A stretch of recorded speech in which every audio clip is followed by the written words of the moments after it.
So I'm sick and that's why I sound a bit funny, but I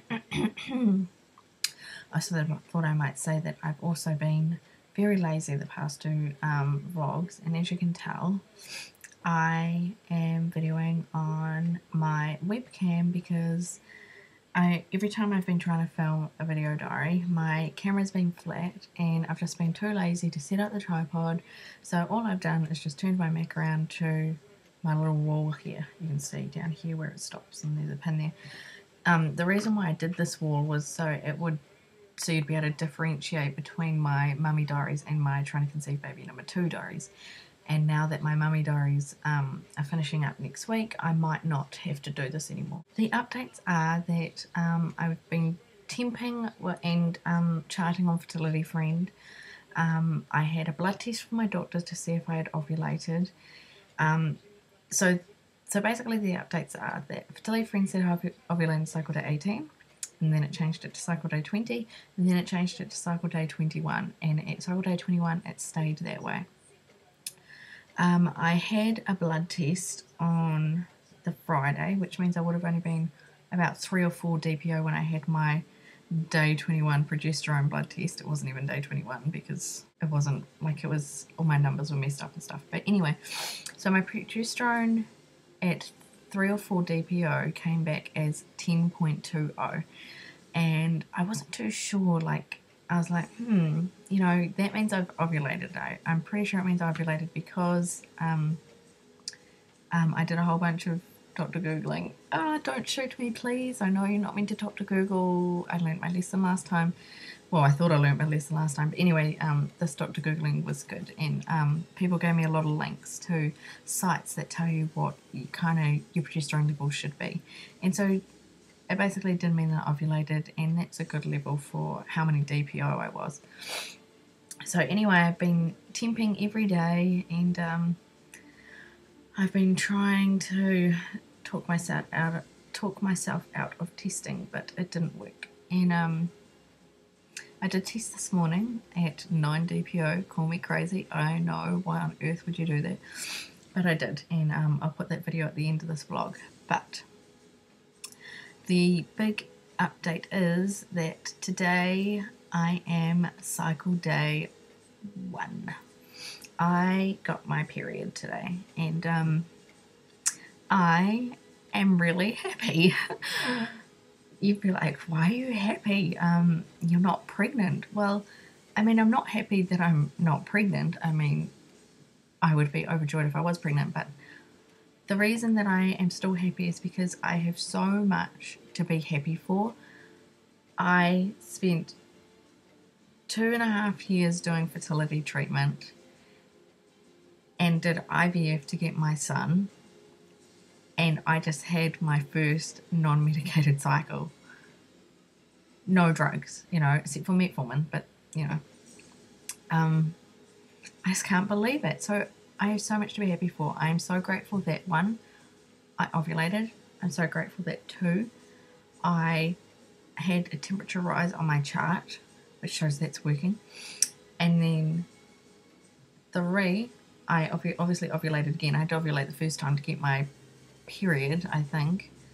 And then now I've ovulated this time, and I didn't get pregnant, but that's okay. And I got my period today. So something is happening, something is working, and I am just so happy about that. This gives me hope that we conceive a baby naturally. Wouldn't it just be so crazy if I got my second baby naturally?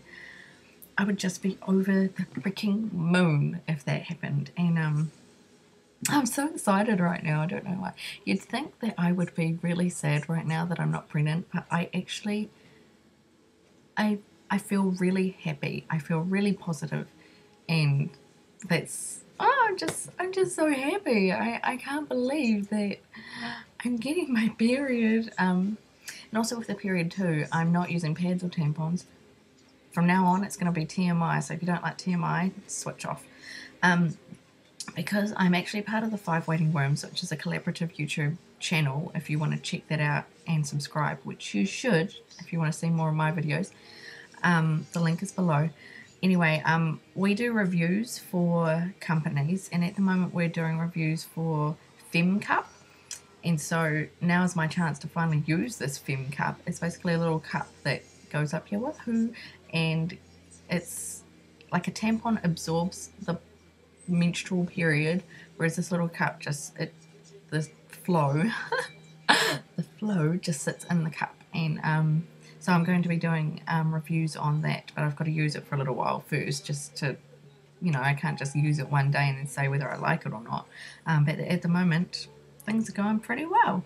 So, yay, cycle day 1! I'm so excited. I'm going to keep temping because I want to see if I ovulate again. Like, if it happens again, that would just be so cool. I mean, we're trying for a baby again this month, August. Thanks, computer. 1st of August today, so, oh, isn't that perfect? 1st of August and today's day 1. No more having to figure out what day I am, cycle day I am, just go with the days of the month. I have a 30-day cycle, and today was day 30, so it's kind of perfect, but then, here's the only bit that I'm a little bit concerned about, is that I was only 9 DPO today, and that is very, very, very early to be getting my period. Usually I have a 12-day luteal phase, so I'm 3 days early for my period. So that's probably not good, but it's probably something that's more fixable. You know, having a shorter luteal phase can probably be fixed, like with progesterone capsules, and I don't know, there's probably other stuff, natural stuff you can do to help your progesterone levels. So, but I'm not too concerned right now, just because it was my very first proper full-on cycle after breastfeeding. And so we'll see how it goes next month. If next month I start bleeding again at 9, 10, 8 DPO, then I might talk to my doctor about it. But I've just got to remind myself that this is my very first cycle, and you know, you just don't know what goes on very first time, and I'm just so excited and so happy, and I want this positivity to continue. And yeah, so that's pretty much my update, you guys. So I think you all should be super, you know, excited when you get your period too, because it means that you're ovulating. You know, you may have male factor infertility, which that doesn't help, but there's always something to be positive about, I believe. You just gotta really look for it. So that's my update, and you can watch my live pregnancy test, which I did this morning before I got my period. I've been spotting for 3 days, by the way. I've been spotting since cycle day 7 DPO. So yeah, I think I've probably got progesterone issues right now, but that's okay. We can sort that out. We'll see what happens next month. Alright, so enjoy my live pregnancy test. Alright, you guys, see ya. Look again soon for another update. I am using an internet cheapie. I've had bad experiences with these before, but I have heaps of them, and I'm not going to use a very flash pregnancy test when it's going to be a negative.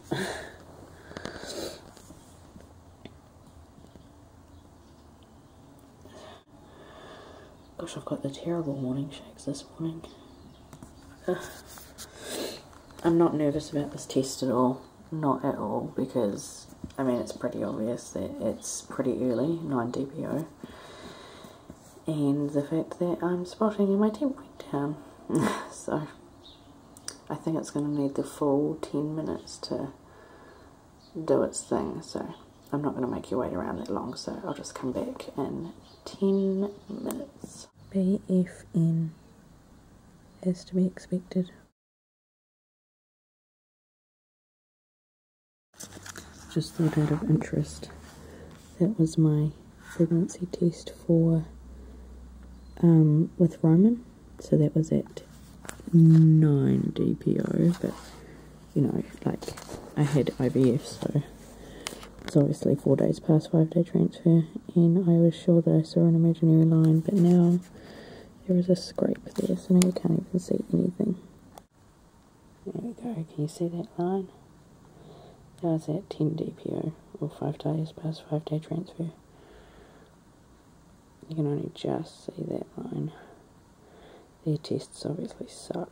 Don't know if you can see that, but that's 11 DPO. Stop focusing. There we go. So as you can see, lines are pretty damn light, even when you actually are pregnant. 12 DPO.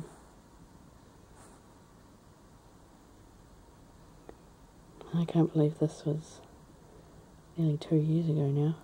13 DPO. And 14 DPO. My big fat negative from today. Oh well. On to the next cycle when I get my period properly. I'm still spotting, stupid spotting.